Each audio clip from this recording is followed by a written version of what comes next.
Tila may peking testigo umano sa kasong kinakaharap ni dating Pangulong Rodrigo Duterte sa International Criminal Court ayon kay Vice President Sara Duterte. Saksi si Marisol Abduraman.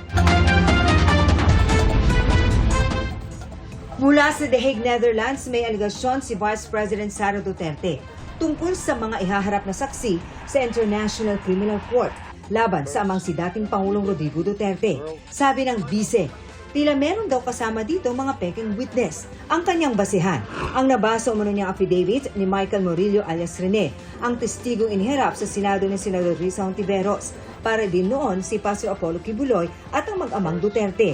Pero kalaunan ay binawi ang kanyang mga sinabi sa pamamagitan ng isang video. Basa ko na yung affidavit niya bago pa man siya lumabas publicly, no? In fact, merong mga nakalagay doon na nakasama niya ang mga witnesses ko, no, ng ICC doon sa isang bahay kung saan siya pinatira ni Senator Hontiveros. Sinabihan ko din ng lawyer ni President Duterte noon, no, na meron ngang gano'n na statement yung witness against Pastor Kibuloy na ngayon ay nagsasabi na hindi totoo yung mga sinabi niya. Sinabi niya na nakasama niya sa tirahan mga witnesses ng ICC.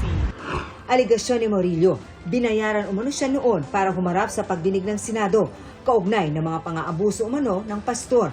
Sabi ng Vice, seryoso ang aligasyon, kaya dapat daw maghain ng kaso si Murillo. It should be answered, no?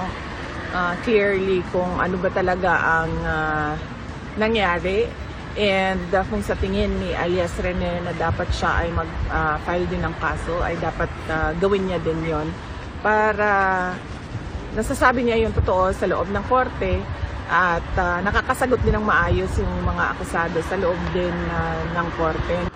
Sa isang pahayag, sinabi ni Hontiveros na pinaninindigan niya ang kanyang mga sinabing kasinungalingan ang mga sinabi ng Murillo sa video.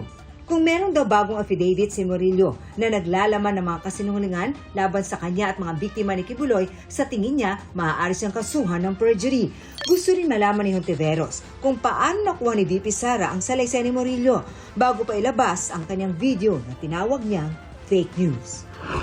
Para sa GMA Integrated News, Marisol Abduraman, ang inyong saksi.